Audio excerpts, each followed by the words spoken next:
Hey guys, it's Krishantiw with Krishantiw.com, where the topics are always about psychic development and spiritual and personal growth. And as you may or may not know, I learned how to be psychic and I learned how to be clairvoyant specifically, then practiced untrained in reading cards and reading the I Ching and different forms of divination. And a couple of years ago, I actually started channeling, which is really different than just being clairvoyant, because when you're channeling, you're totally opening up to your clairaudient abilities, and it's like a flow of information coming through. So it's very different from clairvoyance, which is where you're just seeing images and letting them give you information. With clairaudience and channeling, someone else is speaking to you and you're just like, relaying that info or letting it flow through you. And what I wanted to talk about in the video was how channeling can be really, really tricky.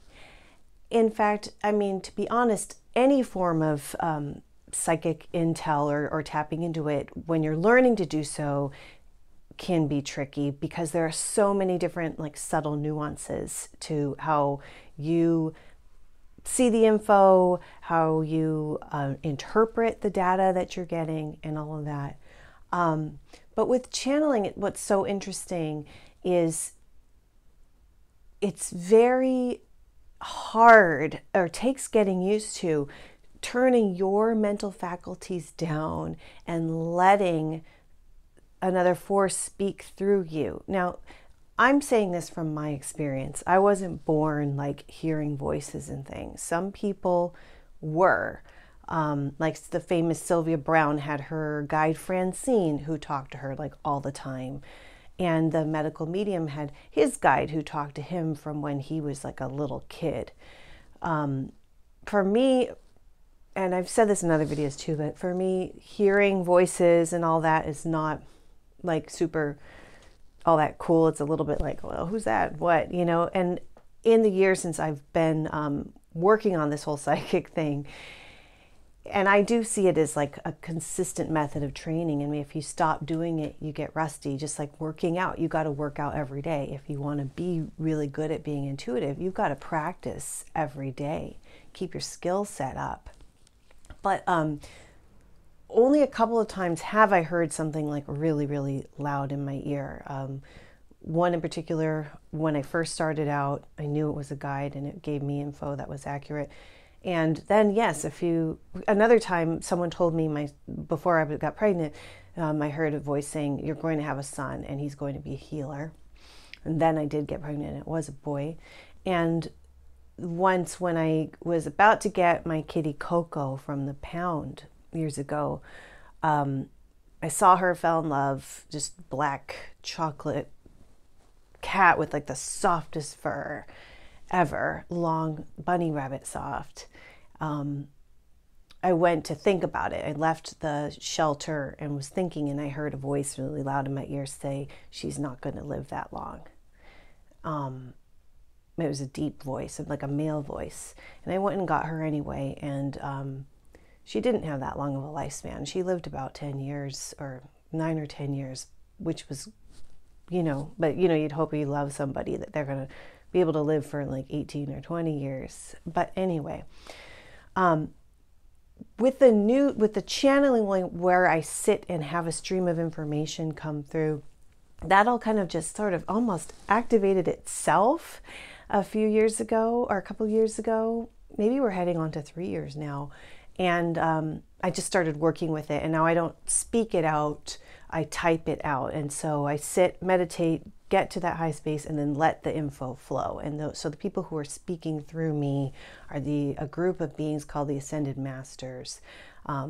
With that comes, at certain times, saints, deities, goddesses, gods. It's a whole sort of entourage of different beings. What I've noticed in this, and this is again what I really wanted to hit home with in the video, although all these other little things are important to talk about too, is that there have been times when I'm channeling, I'm asking for information about myself, and I write it all down and I experience whatever I'm going through, and I look back and I'm like, God, that was what I've come to mark down on my sheet as wrong intel. Now, that's not that they're giving me wrong intel, it's that I am stepping in and my ego or my voice is saying like blah, blah, blah, blah, blah, and I'm channeling it as them. That's where channeling is so tricky, because you have to literally like surrender and just close that analytical mind down, which is so hard because you need that to function. Like, you need your brain, you need your mind, you need your analyzer to help you think and strategize and everything. And you're just throwing caution to the wind and letting it go. And knowing when you're doing that, there's a lot of trial and error. Like knowing when you yourself are speaking and thinking something's right versus letting your guide speak through you. You have to just basically keep at it consistently with practice. And I've been doing this nearly every day now for over a couple of years as of right now. You can go back and like notice, like, okay, so this new nuance, in this situation when I'm asking about myself or a particular thing, or asking about something I'm adamantly sure I know the answer to, so that then like I step in and give the answer, which isn't the accurate answer, versus the guides coming. That's the best way to tell.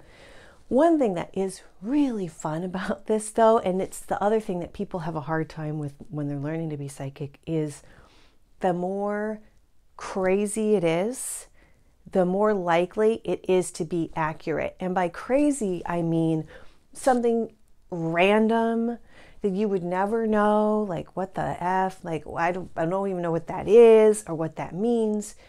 Go with it, write it all down, and then look it up and research it, which is what I've done. And then you find out like, oh shoot, that is so amazing and spot on. Time and time again, that has happened, and it's really fun. That's when you know you've really let go and the flow is flowing through you. And to achieve some level of, how can I say it? It's like freedom, liberation, a different form of creative mastery. You have to surrender the self and let the flow in, because it does. Oh, my cat's just, I don't know if you heard that. Yeah, there he is. He just galloped across the room. So anyway, now I've lost my train of thought. Okay, Wishes. I'm sorry I can't show you guys, but he's literally right here. So what was I saying? I was saying that I could just go back and just think about it, because I completely lost my train of thought. Oh yeah, to channel something bigger than yourself, you have to put yourself down and let it go, and like let this higher force take over and flow through you, as like not only with like words and stuff, but with the healing energy too. Any good clairvoyant teacher will tell you that in order for you to be really good, if you're doing a clairvoyant reading and healing, you have to step back. You have to let it flow through you. You can't effort. In fact, there's a whole field or a whole like kind of subsection of that training, which is all about efforting. And when you effort and you're putting too much of your energy in, you're going to drain yourself, and it's not going to be as powerful as if you're letting the higher forces like flow through you and let them do the work. So like sit back, stop efforting, and let it flow. Same thing with channeling. The minute you think you know what you're talking about, you're stepping into that potential of it being wrong. And there's another whole thing about this in the field of remote viewing, where you send, there are different ways you can do it, like, but basically you're like, you're sensing objects, getting intel on data at a distance with your consciousness. But there's a whole thing in the remote viewing training protocol about what they call AOL, analytic overlay. And with an analytic overlay, like let's say you're viewing something and you're sensing, you're like, okay, I see water flowing, I see rocks. You know, you're doing all the stuff you do with remote viewing, and and then you're like, it's a waterfall, and you're so stuck on it being a waterfall. That's your AOL, like the analytic overlay, kind of talking, and maybe it's not a waterfall. It's you know, a different, like water flowing out of a pipe, or water gushing out of something else, or water, you know what I mean, like something. So you can get so stuck on a belief that it's certain thing that you're just in it. And I'm so sorry, he just keeps on meowing, but I am not going to start this video all over again because it's like so hard to do that consistently. But anyway, you back to the whole thing. It's that you have to let a part of yourself go to be really good. You have to turn down your analytical mind and work really hard to let it just flow through you. Let it be out there. Let it not make sense.